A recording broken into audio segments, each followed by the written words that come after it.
Well, hey y'all, welcome back. Yay!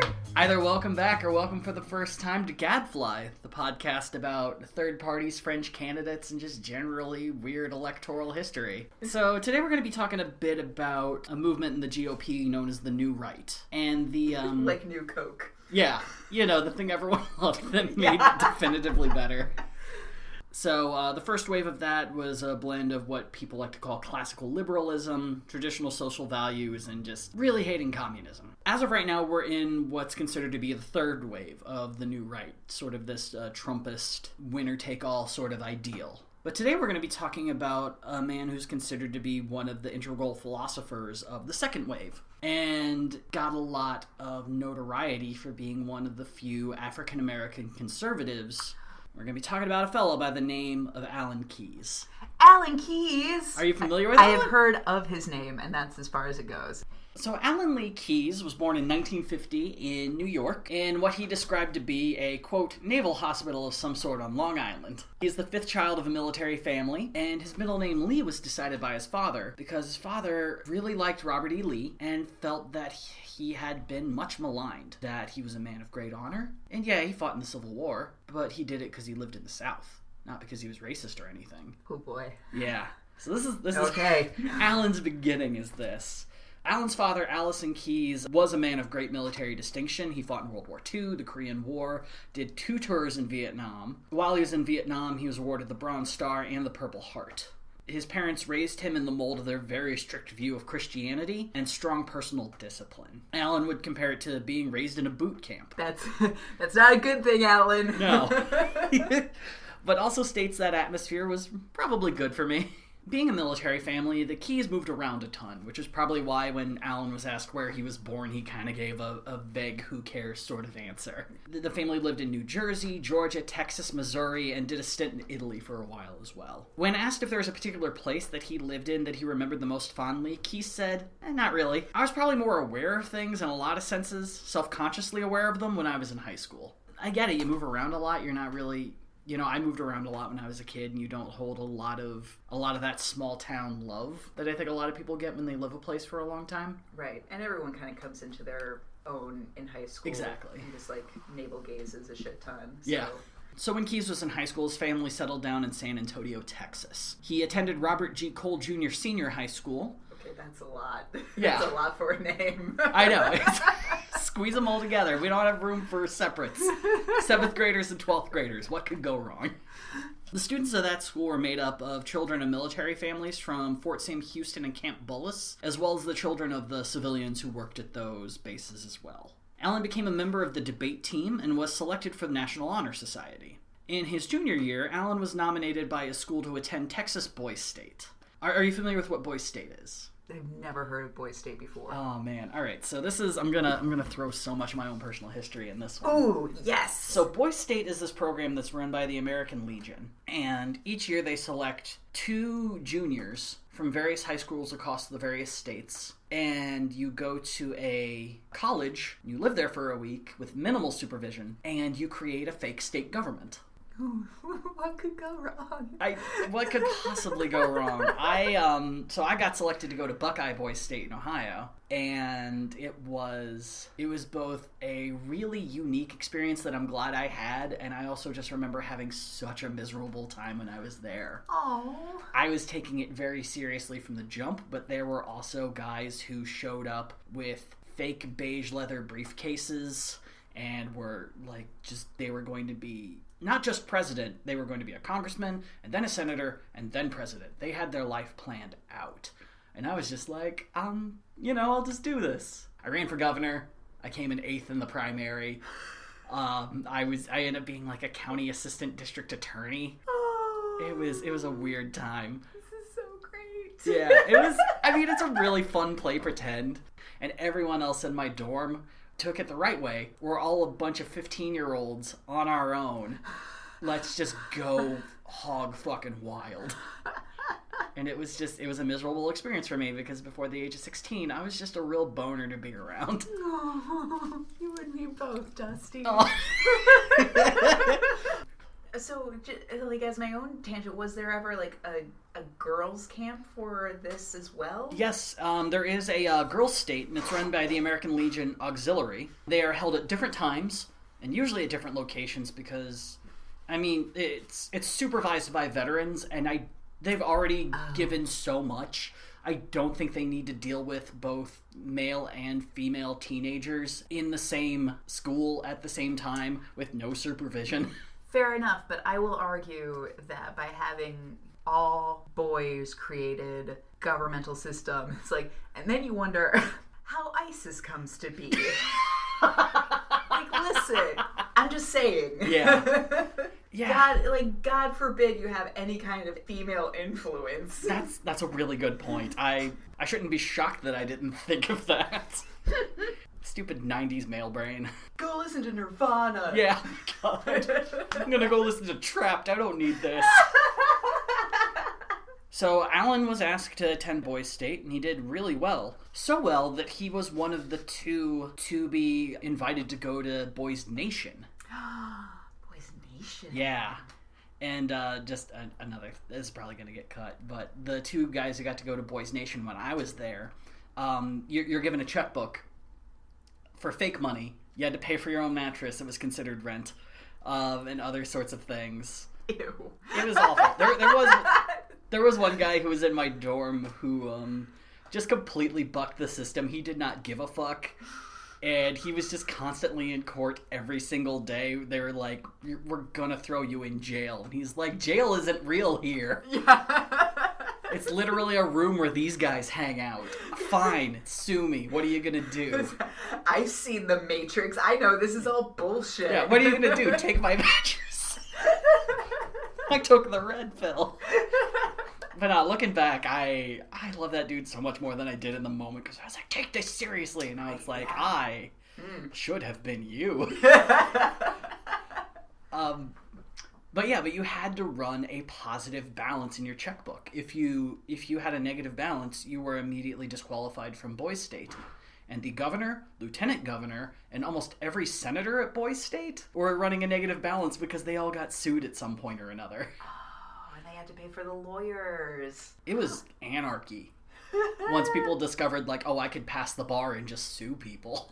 Oh, no. Yeah, it was... They learned the wrong lesson. In retrospect, it was so beautiful. But so Alan gets invited to go to Boys Nation, which, to give you an idea of the sort of people who've been to Boys Nation before, past participants include Tom Brokaw, Michael Jordan, and President Bill Clinton. Oh my gosh. Yeah. All right. Bit of a melting pot for famous folks. Alan gets to go, and he not only goes, but he is elected president of Boys Nation that year. He also competes in an oratory contest there, which he ends up winning. And it was there that Alan received the very specific sort of acclaim that would irritate him throughout his entire career. He's just so well-spoken. Oh, no.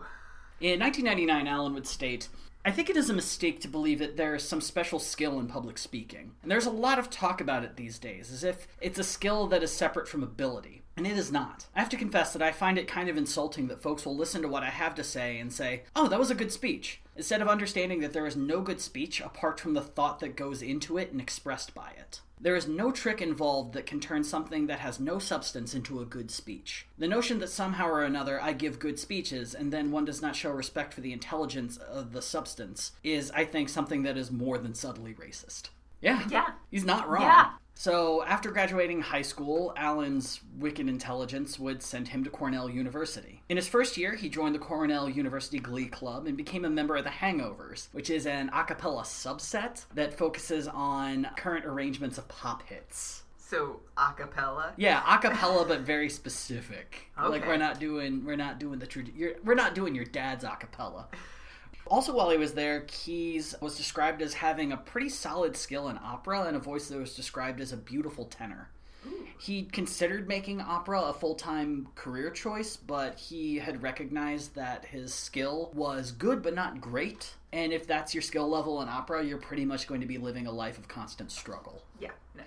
I think even when your voice is great, you're going to be living a life of constant struggle. Oh, absolutely. As an opera singer. Yeah. Absolutely. At Cornell, he would meet his first mentor, a professor by the name of Alan Bloom. So Bloom's considered to be a conservative philosopher, But anytime that anyone would place that label on him, he would vehemently deny it. He's a guy who has a great affinity for classic works, and fought to keep the works of Plato as the forefront of educational importance. He thoroughly believed that you have to have an understanding of the classics to have any ability to be a decent student. So Alan was having a really good freshman year. He had a solid community of friends, a respected mentor. He even had a like-minded girlfriend as well. Oh, It was pretty much all that you would want big for your man freshman on year. campus. Exactly, yeah. Oh.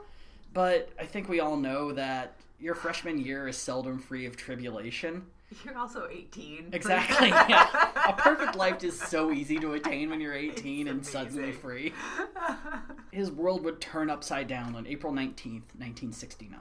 The 1968-69 school year isn't exactly known for being a very socially calm one. The previous school year had seen major protests at Columbia University. The Orangeburg Massacre had happened, which 3 college students were murdered during a civil rights protest. Whoa, back up. So, but this wasn't, because we've all heard of Kent State. This Yeah. was another murder? Yeah. Who murdered whom? White supremacists murdered 3 students during a civil rights protest. Holy shit, how have I... Okay, alright, Yeah. just, we'll put a pin in that. Yeah. I'm shook. Okay. Yeah, and the assassination of Martin Luther King Jr. had happened the year prior as well. Protests for equal civil rights and against the Vietnam War were spreading across college campuses, and Cornell was no exception. During Allen's freshman year, 250 African-American students made up the college population of Cornell, which was about 1.7% of the student population. These students found that professors had a habit of ignoring black narrative in America, such as not mentioning slavery's role in America's economy, Come on. or any real mention of the African diaspora in history. So instead of sitting back, black students got together and formed the Afro-American Society to directly protest the non-inclusion of their history and to stand up against the university judicial system, which seemed to have a strong bias against black students who chose to protest. The unique situation that the AAS found themselves in was that Cornell was led by a man by the name of James Perkins. Perkins had created one of the very first programs in the nation that was actually designed to create diversity in American universities. He had recognized that Cornell mostly had students of privilege, people who had a lot of advantage to get there to begin with, and he did everything that he could, or everything that he felt that he could, to diversify the student population. It's beautiful. I mean, Cornell's it gets dinged for this, but it is the public ivy. It really is. It's poor Cornell. I know. It's a beautiful campus. It really is. Ithaca is a lovely place. It's gorgeous. The 3 days it has sun. Yeah. So whenever the AAS protested, Perkins listened. As for the faculty, they were a lot less enthused. Some were overwhelmingly against the disruptive way the Afro-American Society would protest. The AAS members would walk across lunch tables during dinner, interrupt classes that they felt were ignoring the history of black people, and they would tip over vending machines. Professors would clamor for students to be punished, if not expelled for their actions, but Perkins refused at every turn. Economics professor Thomas Sowell, who was considered to be one of the predominant economists at the time, would eventually state that the members of the AAS were, quote, hoodlums who terrorized other black students, and that they were only there to increase minority student enrollment by admitting students who would not meet the exceeding academic standards at Cornell. God. By April 1969, the AAS had achieved one of the larger goals, gaining $240,000 to create the Afro-American Studies Center. Yay. However, 8 days after this victory, the AAS and the campus at large would be thrown into the national spotlight. On April 18th at 3 a.m, a burning cross was reported outside of the Wari House, a co-op home for black female students. This became the tipping point for the AAS, and that morning members entered the Willard Straight Hall and took it over. So the Willard Straight Hall was kind of the main hall of the campus. It's where the registrar would be and all the business you'd have to do as a student. The AAS forced out all non-members from the building and stated they would only leave once 3 demands were met. Convictions against black students for previous protests would be nullified. The university would reconsider a low-income housing project, and a full investigation to the cross-burning incident at Wari House would be conducted. Yeah. So, honestly, pretty simple shit. Yeah. An hour later, white student members of Students for a Democratic Society joined the protest from the outside of the hall. They formed a ring around the hall, locked arm in arm, to try to keep people from going in. An hour after that, 25 white frat boys from Delta Epsilon decided to break into Straight Hall through a window to directly confront the AAS. Come on. They claimed they just wanted to talk. Can we just pause for a second that it's a frat group going into Straight Hall? Like the politics, like it's just, it's all there. Yeah, this symbolism needs a second draft. So they so on the nose. Anyway, continue. Yeah. Yeah, so they went in claiming they just wanted to talk things over. But seeing as how Cornell Greek Society had a habit of being really awful towards black students, this is probably not very true, and something they claimed only after they got caught. Or it's just like, yeah, they wanted to talk. Yeah. Just them. Yeah. They will do the talking. Unsurprisingly, a scuffle broke out inside the hall, and the Delta Epsilon frat boys were summarily ejected. This frat boy invasion led to members of the AAS to begin to worry for their own safety, and that night, 12.5 rifles and shotguns were snuck into the hull to protect the AAS. Oh, damn! It was a tense and uniquely 60s moment in American history, and Alan Bloom did not fucking like this. Bloom's view of the classics as the guidepost of Western thought didn't really have much room for what the AAS was protesting, and let alone wasn't very critical of the sins of the past via the knowledge of the present. Simply put, the black experience just didn't exist in the world of the Greeks, so why would it change the way Bloom and Cornell as a whole operates? So Bloom went and did what I'm sure he considered to be a really cerebral and badass form of protest, but it's one of the most goobery things I've ever heard in my fucking life. He got his acolyte students together, and he had them hand out excerpts from Plato's Republic to the protesters. For those listening at home, I'm making the wanking motion. I'm a classics major. Yeah. I should say that now. I've never wanted to swirly a fact, but here we are.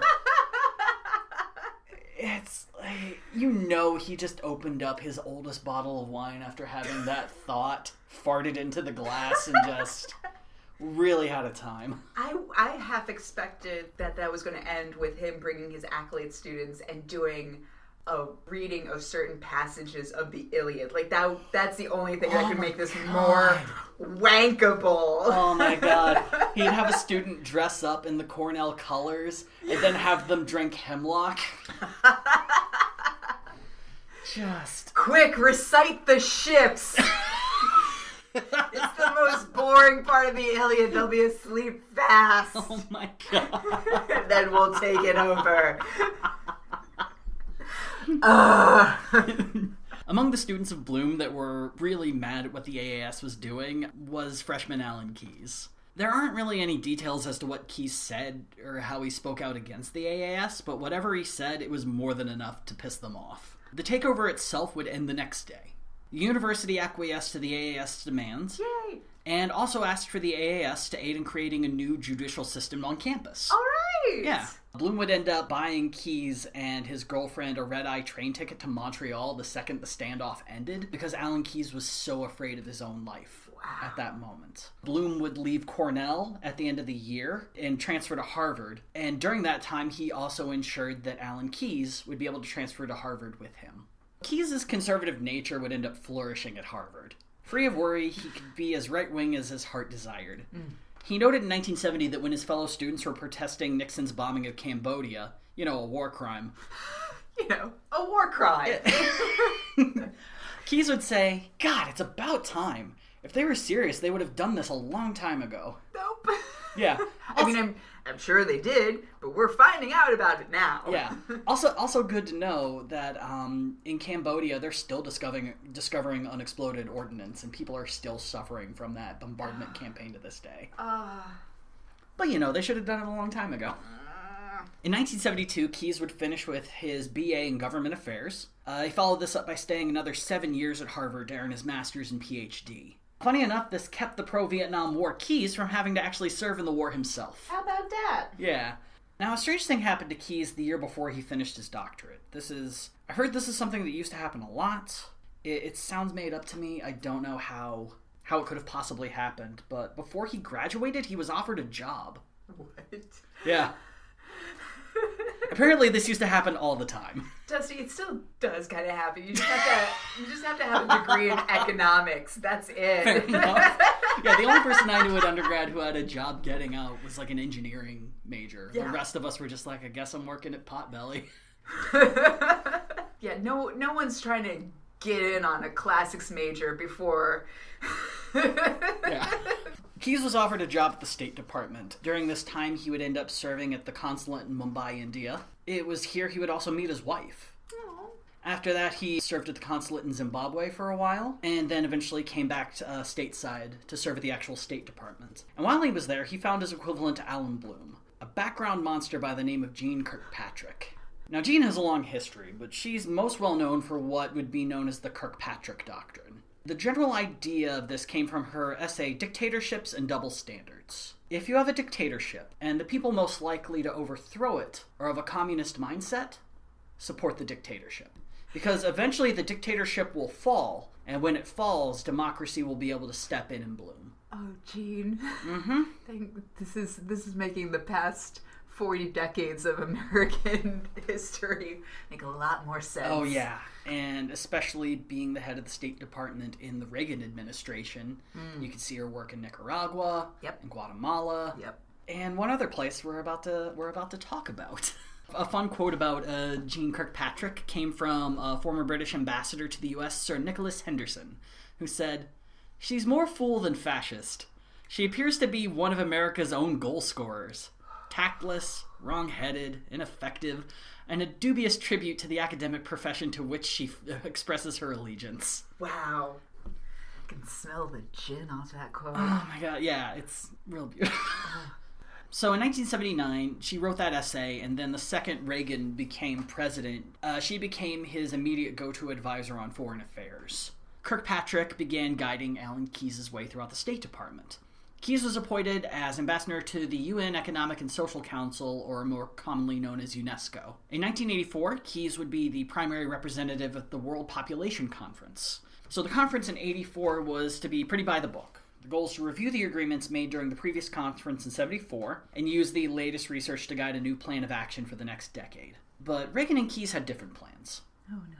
At the conference, they announced the Mexico City policy. This new U.S. rule stated that foreign non-governmental organizations had to, quote, agree as a condition of their receipt of U.S. federal funds to neither perform nor actively promote abortion as a method of family planning in their other nations. The funny thing, though, is the Mexico City policy's removal of millions of international federal funding has actually led to more abortions worldwide. Yeah! A study published in August of 2019 and performed in sub-Saharan Africa found that the rate of abortions were up to 40% higher in countries that acquiesced to the Mexico City policy. Yeah, people are still going to get abortions. It's exactly. Just the rich are going to get abortions that still allow them to have kids later on when they choose. And live. Yes. In 1985, Keyes would get promoted to Assistant Secretary of State for Internal Organization Affairs, their whole job is to create policy most beneficial for America and then present it to the UN. He was also sent along as a delegate to the 1985 World Conference on Women in Nairobi, Kenya. This is not good. Thankfully, the Reagan administration did send along a woman with him, Ronald's daughter Maureen. But the upside of this is Maureen also is very pro-choice. Yeah, aren't his kids, like, pretty left-leaning? Yeah. Yeah, like, they are. Fuck you, Dad! Yeah. Up until 1986, Keyes was mainly known in bureaucratic and wonk circles. He was the sort of dude that you would invite to parties and hear him expound on things and his ideas, and within the Reagan administration, a lot of people liked this guy. But he was about to move a lot more into the public circle due to a little thing called apartheid. So, small primer, South Africa had been a white minority-ruled country that was incredibly cruel to the black majority populace. By the mid-'80s, the world had finally had enough of South Africa and the apartheid system, and were beginning to boycott products from the nation, demand that governments end all trade until apartheid was abolished. Supporting this boycott to end apartheid would seem kind of like a layup of political issues. But the Kirkpatrick Doctrine stated that this was going to be a bad idea. The big worry was that Nelson Mandela, the head of the rival political party to the white-run government, was a communist. And during his youth, there is evidence that he did take part in various Marxist and communist groups, but he'd been in prison for quite some time. And when you're younger, you tend to explore ideas and get into stuff. And by the time that the 80s rolled around, Mandela really didn't have that much interest in communism. So what they did next, you could draw some conclusions. Let's draw. Alan Keyes became the face of the Reagan administration's policy of the anti-boycott movement. But the fact of the matter is, Allen was more than happy to be that face. He thoroughly believed that boycott was not the way to be able to end apartheid. His genuine belief was that capitalism would end apartheid. But, okay. I mean, I'm assuming capitalism had been the economic go-to in South Africa this whole time. I mean, yeah, it is. It's not a feudal society. Oh no, it's not a very fair society. There are definitely people at the top with more money. Yeah. That sounds like capitalism. Yeah. But the 2 points that Alan Keyes would have when debating this is that, on one hand, once the white minority found out how much more money they would make by including the black majority into the capitalistic system, they would realize how much more beneficial it would be to them. Nope, that white majority is totally fine with the amount of money it has right now. Yes, exactly. And the other idea that he had is that boycotts removed the one bargaining chip that the black majority population would have. That if people were not buying products from South Africa, then if the black majority were to say go on strike, it wouldn't mean anything because no one's actually buying the products anymore. But your face isn't wrong. August 28th, 1968 seems to be the first time that Allen was on national TV. In South Africa, in the city-state's not the right term, like the capital, it's like D.C., where Pretoria was under a gigantic lockdown. There had been protests, there had been violence, and so a general curfew had been placed on the city, and the white minority police used it as an example to just start fucking beating and killing people. And it made international news. Lots of images from Pretoria started coming out. People who were supporting the boycott movement were far more fervent about the need to do fucking something. And that night, Ted Koppel did a whole special on what was going on in Pretoria. It was the only time I have ever... I don't know if this has ever happened before, but it was a news broadcast that preempted whatever sitcom was coming on next. Ooh. Just because the debate that would eventually happen just went over, and Ted Koppel's like, I'm going to ask the affiliates to keep running. This is too important. Yeah. All right, Ted Koppel. Yeah. It featured a debate between Alan Keyes and a guy by the name of Randall Robinson, who is the founder of the Free South Africa movement. Robinson and Keyes would become just the bitterest of enemies during this time. They would often debate each other on a very regular basis in like private homes all the way to TV. They were the two people that you would go to talk about this topic. Randall Robinson was a civil rights lawyer. He gave more fucks than probably anyone in the nation at the time about this topic. The man was just genuinely fearless.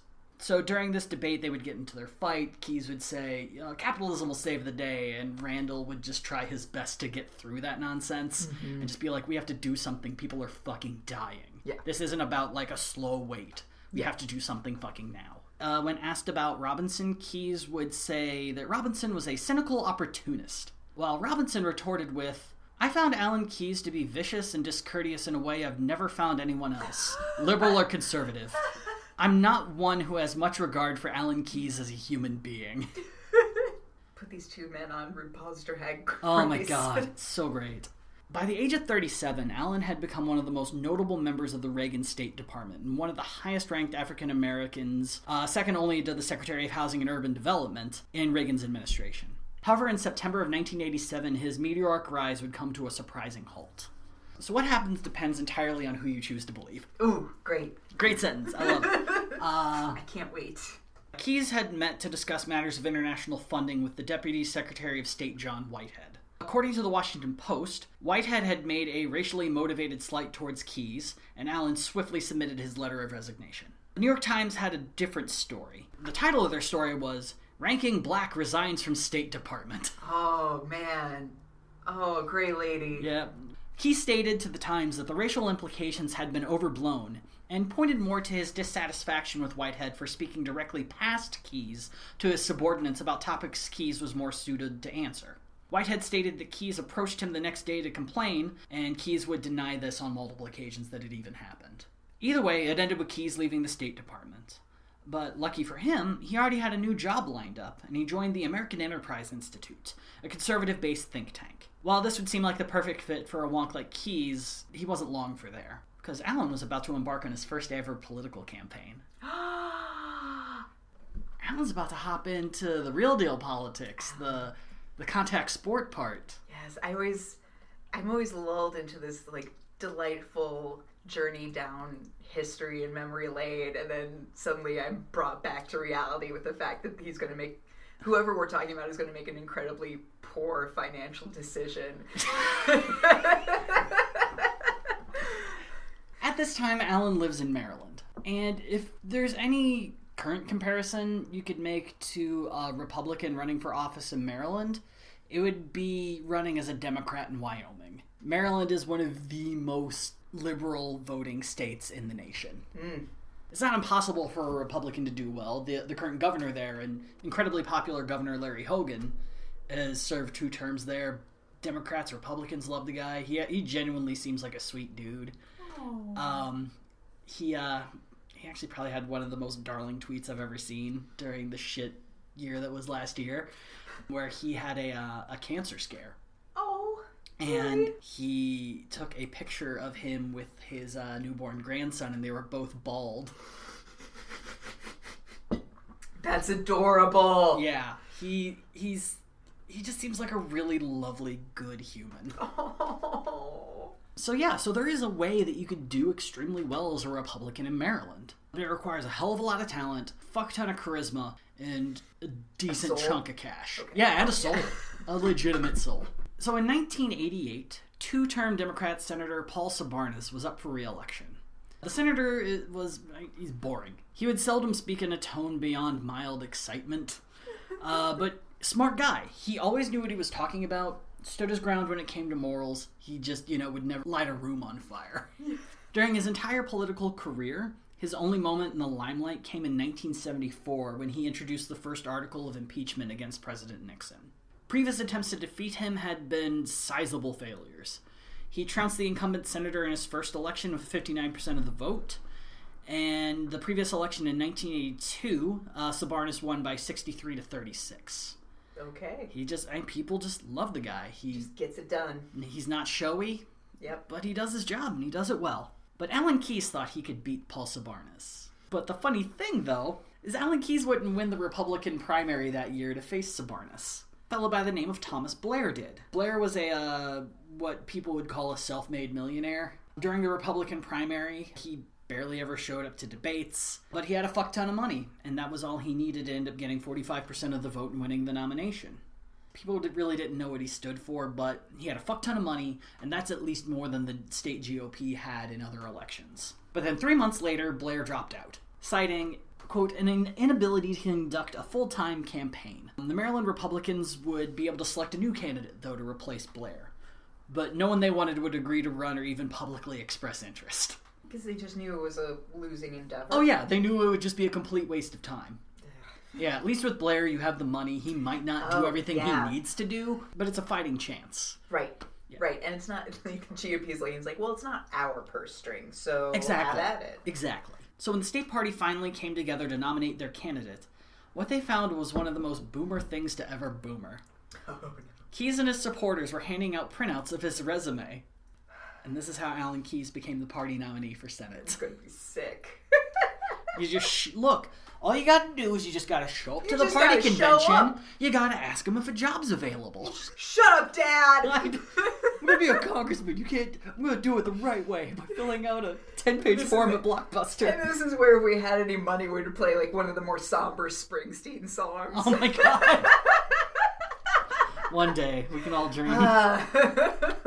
So it didn't help that Alan was already at least 3 months behind the Sabarnis campaign, who had been just running this whole time against a guy who was barely showing up. But he knows he's exceptional. He can catch up. He can do whatever he sets his mind to. Well, the Washington Post depicted an even bleaker picture. Oh, no. Quote, Keyes has no political experience, is a neophyte campaign structure, little money, and the traditional disadvantage of being a Republican in a heavily Democratic state. It also didn't help a ton that Alan had only legally lived in Maryland for about 3 years. But the weight of his resume and direct connection to the beloved Reagan administration brought quite a lot to the table. Keyes made freedom and self-government the focus of his campaign. To Keyes, no plan would be considered the best unless it also considered the best way to maintain someone's personal freedom as well. Alan spoke highly on personal responsibility, stating, "If there is anarchy within, There will be chains without. If we are not responsible for ourselves and to ourselves, we'll end up being somebody's slave. Keyes went even further by proudly stating that when a homeless woman asked him what he would do to help her, he said, "Nothing. There's nothing I can do for you. The question is, what are you going to do for yourself?" I mean, just to back up a little bit, the whole, like, anarchy within, chains without, it's just like, okay, so you just have conflicting emotions about masturbation. This is not... Like, there's always... The thing with these candidates is, like, there's always some Freudian fuckery going on. It's like, stop it. Just stop. And then next thing you know, you're telling a homeless woman that, yeah, I'm not gonna fucking help you. Fucking make some bootstraps out of your home. So as I had said before, the main topic that really stokes Allen's fires is abortion. And a couple of weeks before the '88 election, Keyes would prove this by stating his perceived parallels between the pro-choice movement and the Civil War slave owners. This was the big moment and the big reason. And his full quote for this was, "Those who support a woman's right to abortion think of a woman's body as her property, much the way slave owners made that claim about their slaves." So like, what's the alternative then? That I'm not in ownership of my own body? No, God owns your body. All right, sorry, continue. But a human life can't be considered property. It is no more arrogant for government to deny women abortions than it was to tell a slave owner that he couldn't hold a slave. When I sat down and thought this through completely, the parallelism stunned me. That being said, Keyes did not support abortion if it was vital to saving the life of the mother. He also was against abortion in cases of rape or incest, but viewed those instances as acceptable chips in potential negotiations on the issue. Ew. He also took a little time to speak against daycare legislation as an assault on church-based daycare and openly admitted he had no plan on how to get health care to the 1/7 of the population that didn't have it. But knew a national health insurance system was the wrong way to go. Sure. Yeah. I don't have an answer, but I just know that this answer that would actually do something, that's not the great answer. In August, Keyes would deliver the opening speech of the third day of the GOP nominating convention. Keyes brought his impassioned fervor, but it was a bit difficult to avoid noticing the din of the audience chattering as they made their way to the seats. What could have been a major moment for Keyes' campaign was ruined by the curse of being an opening act. Yeah, it's a weird thing on C-SPAN because you legitimately hear him. He's just, every ounce of emotion is going into what he's saying, and you can hear people like talking about who should sit where. And then the next guy comes up and people actually start to get quiet. I mean, especially, like, my heart does go out to him as someone who's just been told constantly, it's like, oh my god, you're such a good speaker, and then having to deal with, like, knowing the racial implication behind that backhanded comment, and then finally get this chance in front of your people, essentially, and no one's paying attention. Like, you can't even get the backhanded compliment anymore. Yeah. Oh. Yeah, and then the second the white guy comes up right after you, everyone goes quiet. By October, things were not looking good for Allen.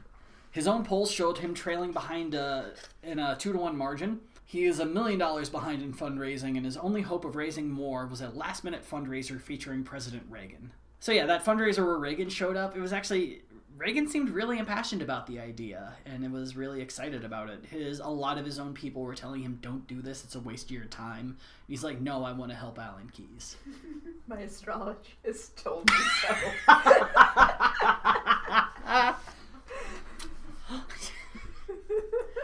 The Keyes felt like he still would be the undoubted winner once people finally took a hard look at both candidates and what they stood for. Allen would make his final plea to the state of Maryland during a genuinely boring debate on C-SPAN. The energetic tone that Allen usually had was actually kind of gone. Watching his early debates are kind of odd just because his plain speeches are just full of so much charisma and energy, and then when he's debating on his feet, it's much more calm and nuanced and thoughtful. Who he is doesn't really come through that well, at least until after a bit more practice. And that's when he's like kind of ad-libbing too. That's when he's... Exactly. Oh, interesting. You'd think it was the other way around. Yeah. So the first 15 minutes, downright cordial. Just two people talking about ideas. Pretty fine. It was only marred by a moment where Keyes attacked the media for saying he left the State Department due to racism, and a quiet retort from the moderator showing where Keyes had been quoted as saying exactly that. Sorry, y'all, Yeah. we brought receipts. Yeah. In the end, the Reagan boost in his debate performance wouldn't be enough, and Alan Keyes would lose his first ever race by a narrow 62% to 38%. At the very You're least... so close, Keys. I You're just so close, I swear. Look, you did just as bad as the guy before. Excellent.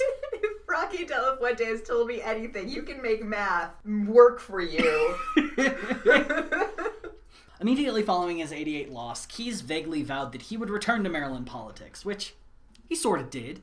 Allen was made the president of Citizens Against Government Waste, a conservative watchdog group that followed federal spending. The job also happened to pay about $150,000, I love that. it was probably the best use of money possible. In 1991, Keyes would leave the CAGW to become the interim president of Alabama A&M. So the previous president of the historically black university had resigned amidst charges of sexual harassment. Ooh.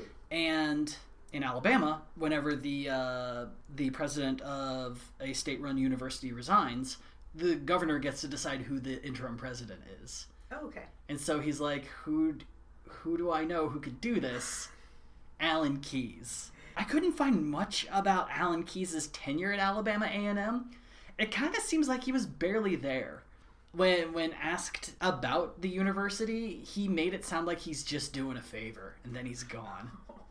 Well, and part of the reason, too, is that while he was interim president at Alabama A&M, he was also running again for Senate in Maryland. Oh, boy. Kind of makes it hard to run a university in another state when you're Little doing bit. that. But this time, he's running for Senate again. But this time against the other Maryland senator, Barbara Mikulski. Barb was called Senator Barb. She just seems like this sweet cookie-making grandma. Aww. She started out as a social worker, eventually created a program to stop a highway being built through a historically black neighborhood in Baltimore. Oh my gosh. Yeah, and then- Barb. We need more Barbs. Yeah, and then worked her way up through politics until she became a senator in 1986. Oh yeah, and she was a congresswoman for 10 years before that. Okay. Yeah. Yes. Barb. Yeah. That being said, she also had a reputation for being so fucking mean to her staff. Oh no. People magazine described her as frumpy, brash, and rude, and her own staffers leaked multiple stories of her degrading nature. One anonymous quote was that Mikulski changes staff like most people change their underwear. God damn. So despite commuting from Alabama, Keyes was able to easily win the GOP primary with 46% of the vote. However, instead of being able to focus entirely on Mikulski, Allen began his first of many battles with a new foe, the Federal Elections Commission. Oh, no. Now, the FEC is in charge of making sure all federal elections are run smoothly and legally. And what caught their attention was the fact that Allen had decided to pay himself from his campaign funds to run for office. He's paying himself about $8,500 a month. What? Paying yourself to run isn't exactly illegal, but it's not really it's looked pretty down upon. Yeah. I mean, you could pee in your bed. Nothing wrong with that. But people are going to judge you for it. Yeah. It's gonna catch up to you. The FEC had even spent 1990 debating as to whether or not paying yourself from your own campaign was illegal. But they ended up tying 3-3 on a vote on the issue. So the official stance of the FEC is that anyone could file a complaint against the practice, but how it would come out, it depends. Keyes' campaign argued that Allen is not independently wealthy and needed the salary to pay his mortgage and feed his family. They also noted that Allen had left a $150,000 a year job at the CAGW, but failed to note that he had left that job in order to be the interim president for Alabama A&M. Yeah. In total, the salary would guarantee $102,000 a year for Allen, which to date of their first filing in May was 22% of the cash that had currently been raised. 22%. Went to Alan Keyes. Oof. For a campaign that needed everything to go perfectly for even a chance to win, it was a pointlessly risky move. Also, if you're making $125,000 a year, how do you not have money left over to be able to support your family and run? Yeah, no, this is just straight up greed. Because, again, it's like this is $120-something thousand in 1992 money. Yeah. Yeah. Like, Yeah. like that amount of money today, it's like, okay, you know what? Like maybe Yeah. you've got a shitty mortgage. Yeah. You're still paying off some student loans. Exactly. fine. But, like, still, you could goddamn make it work. Back then, it's like you might as well be a millionaire. By that July, the FEC was on Keyes all over again. The Democratic Senatorial Campaign Committee filed a complaint claiming that Keyes had broken federal election laws by exceeding fundraising limits before he became an official candidate. The complaint itself is about 100 pages long, but the general gist is that Keyes had been using a committee he started in 1988 to fundraise for his 92 campaign. Also, he supposedly used his staff at the CAGW to promote his candidacy during his tenure as president there. The sneaky thing about this filing is that it was made late enough that a decision wouldn't be made prior to the election, but in more than enough time to cast doubt on the legality of Keyes' actions. And 1 month after the election, the FEC found that Keyes had done nothing wrong. Was James Comey in charge of this? Meanwhile, Keyes was busy burning bridges all by himself. Specifically with the Republican Party. George H.W. Bush had famously promised no new taxes during the '88 convention, only to change his mind in 1990. Keyes swiftly proclaimed that anyone who voted for a tax increase deserved to be voted out of office and refused to budge on that stance in '92. Allen sensed that the powers that be in the party were not fans of his inability to budge on his morals, and no sign was greater than him being snubbed from the '92 GOP convention. Wow, it's a burn. By August, Keyes had made multiple overtures to the GOP to get a speaking slot at the convention, only to hear nothing back. With 4 days to go before the convention, Keyes went scorched earth, called up the Washington Post, and they ran a story entitled "GOP Hopeful Says Party is Racist." While Keyes didn't exactly say those exact words, he did say, "GOP leaders basically are sending the message that beyond a certain level, blacks need not apply. If I can work out in the fields, I think I ought to be able to come into the house for dinner." Oh my God, Keyes! He is really good with words. Keyes was also quick to note that the National Party had done very little to fundraise for him, which turned out to be really true. The party had severely disliked that Keyes was taking a paycheck from his campaign and didn't see much need to give him more money if he was just going to pay himself with it. Also, it's a long-shot campaign. The last time he ran, he lost by 2-1. Did not go well, so why would you throw a ton of money into that campaign? And unlike '88, Keyes was not able to get Bush to return any phone calls, let alone speak at any of the events like Reagan had for him. Eventually, Keyes was given a pair of speaking slots at the convention after the Washington Post story came out. So awkward. But it wasn't enough for him to cease his attack on the power brokers of the party. Keyes would say, 10 days ago, I didn't have a spot to speak at this convention, and I find that impossible to justify. When people speak of a colorblind society, does that mean that when I walk in the room, they go blind? I don't buy that. I will not be treated like an invisible man. By October, it wasn't even clear if Keyes would be voting Republican. When asked if he would vote for Bush, he would talk about his right for his private vote. He also took time to lash out at Senator Phil Gramm for not allocating party money to his campaign. A representative of the party made the point that Keyes failed to qualify for the $400,000 he could have received because he was failing to raise enough money on his own. And because every poll the GOP ran saw Mikulski winning with 60% of the vote, at minimum. By the time the sole debate of the campaign rolled around, he would need a real miracle to defeat Mikulski, and his last real chance would come on Maryland public television. Prior to the debate, Keyes would state that the programming of the debate was inherently racist due to the low viewership PBS of Maryland African Americans. Senator Barb, however, would not agree to change the channels in which the debate was on, stating that she had agreed the year prior that the League of Women Voters had told her this is the channel, and she was like, yeah, that's fine. On the evening of the debate, Keyes had switched up his presentation from the last debate, ditching a black suit for what can only be described as a full-on Cosby sweater. I have asked many people, what does this sweater look like to you? What adjective would you use to describe it? And it is downright Cosby-ish. Sweater Rorschach. So instead of portraying himself as a devout policy wonk, he began his opening statement as a more passionate crusader for conservative change. If he was going against Paul Sabarnis again, this may have been a solid practical choice. But Senator Barb saw Keyes' casual passion and parried with one of her more, oh shucks, toned speeches. Barb Mikulski opened with a speech in which she, honest to God, said, "Ah, gee, I sure would like to be your senator again." You could smell the cookies baking in the background. Ooh. It's just, I can't describe it. It has to be heard. Good evening, everybody. I'd like to thank the League of Women Voters for being the independent sponsor of this statewide TV appearance and this debate. I'd like to thank the Maryland Public Television station for broadcasting this. And gee, I really look forward to being here with you this evening to ask you once again for us to renew our contract. I'd sure like to go back to Washington to continue to represent you. You know me. I'm a fighter. And I like working for you and fighting for you in Washington.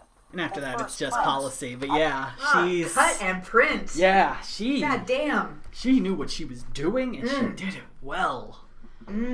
So if Alan's plan was to try and out casual Barb... Nope. No. No. No, that tactic's dead now. And yeah, about the only choice that Alan had after that was to just scorch that earth again. Which he fucking did.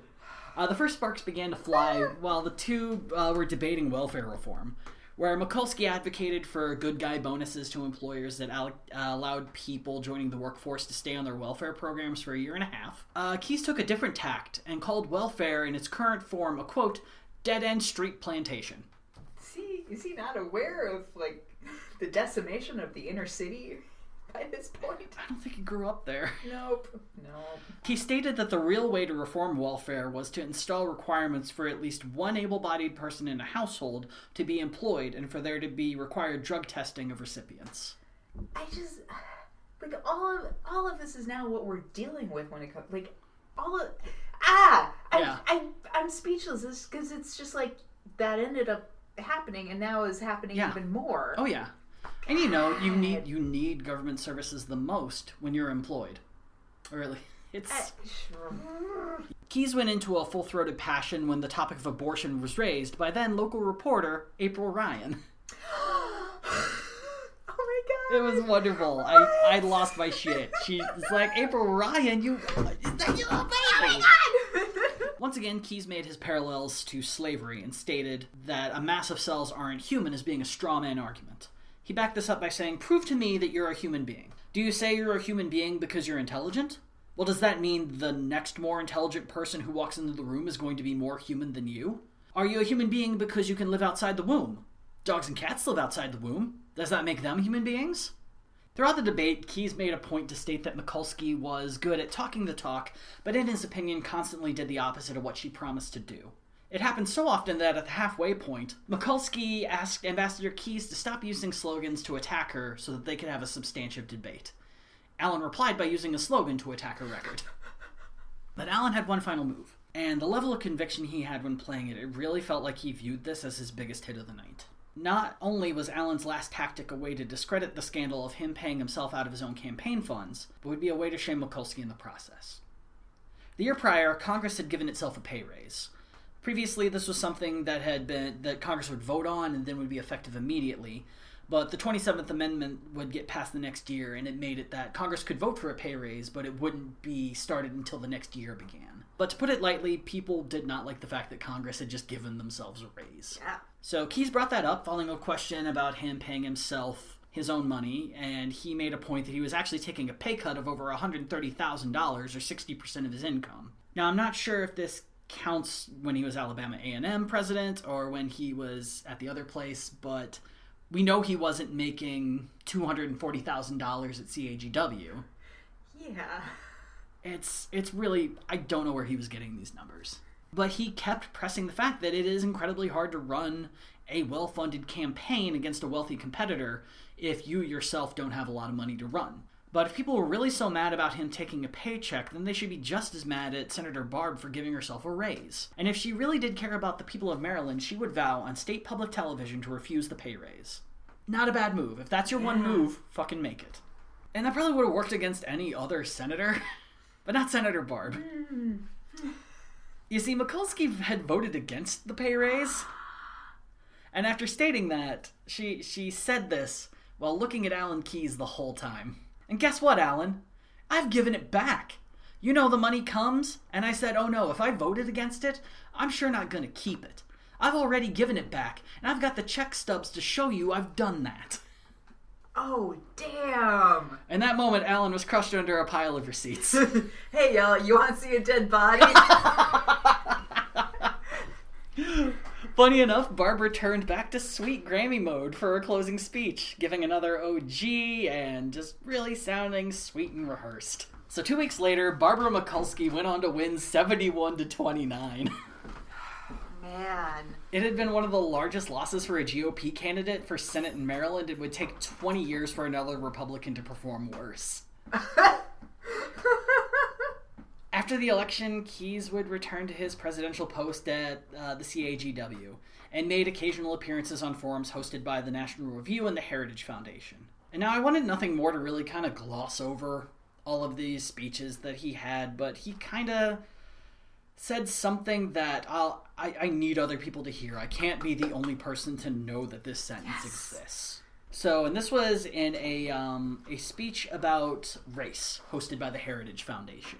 What could go wrong? In the lead-up, host Armstrong Williams, a African-American conservative pundit and twice accused sexual assaulter, posited the question of why do people always assume Republicans are racist?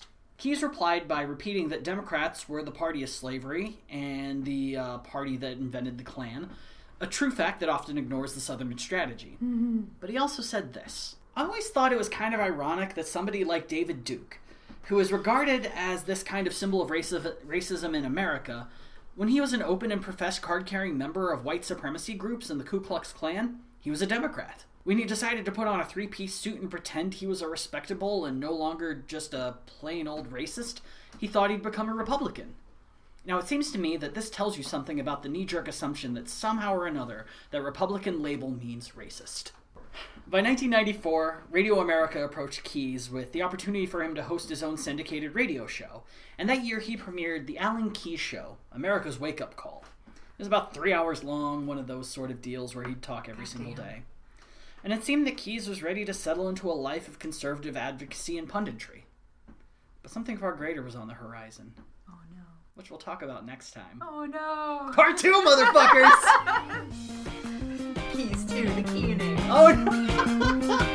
Son of Keys. Son of Keys! Gadfly is a production of Added Serotonin.